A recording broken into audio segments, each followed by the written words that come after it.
2010, j'ai commencé à prendre les bombes pour ensuite aller peindre les murs. Voilà. Donc ça c'était, j'habitais à Nevers à l'époque et 2 ans après je suis venu à Clermont. Donc voilà, ça fait maintenant cette année 20 ans que je fais de la peinture.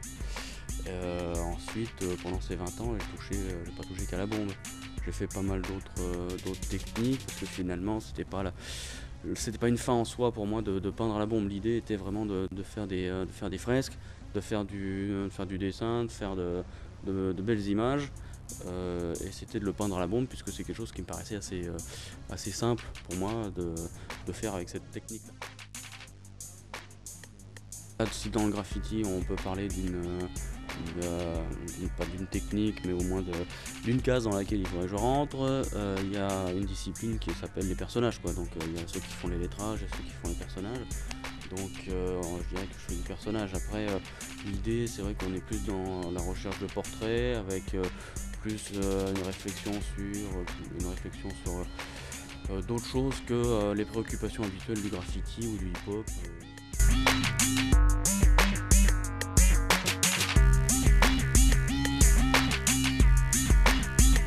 Ensuite, l'idée est aussi d'être dans la rue, puisque ce qui est important aussi dans le graffiti, c'est quand même un art in situ, donc c'est vraiment quelque chose qui s'imbrique, qui est vraiment inclus dans le lieu dans lequel il se trouve.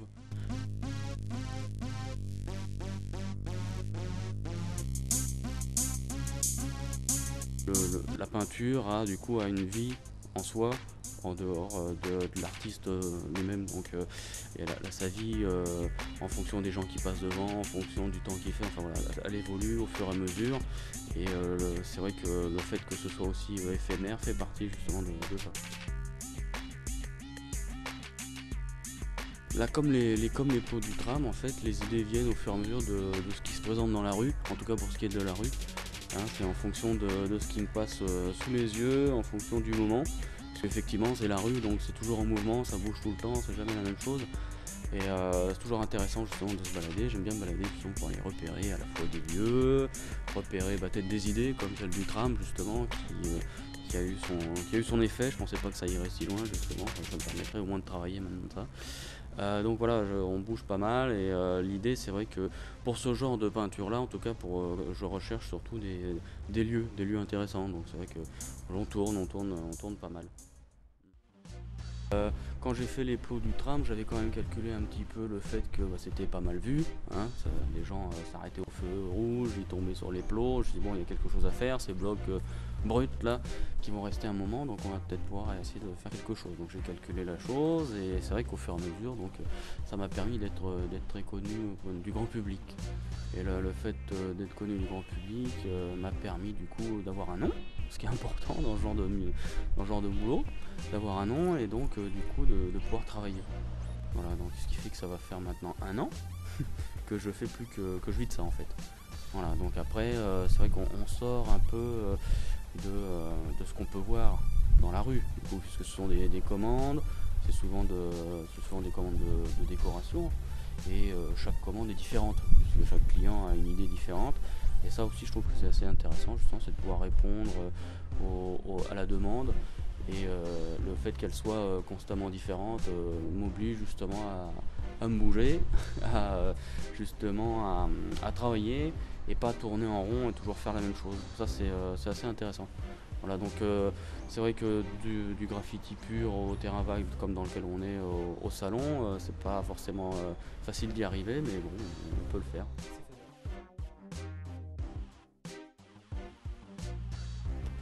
Maintenant, on a la possibilité de pouvoir s'exprimer un peu plus puisque le forum hip-hop est divisé en 2 parties, les transurbaines donc, est divisé en 2 parties cette année, qui est une partie en plein air, donc l'été, et une partie spectacle en hiver, spectacle donc à l'intérieur des salles.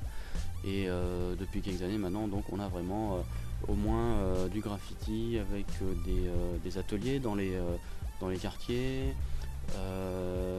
Les cubes pour présenter l'événement aussi qui sont sur les différentes places et également donc la jam qui permet là de voir à ciel ouvert, de voir un peu comment ça se passe quand on peint à plusieurs un mur. Voilà. Donc ça c'est le grand côté qui est intéressant, puisqu'avant, comme ça se passait au mois de novembre, les transurbaines, on ne pouvait pas peindre grand chose. Donc comme c'est une activité de plein air, c'est très bien. Donc là cette année c'est passé. Et il y a également la Roche Blanche, alors la Roche Blanche qui fera ses 10 ans l'année prochaine.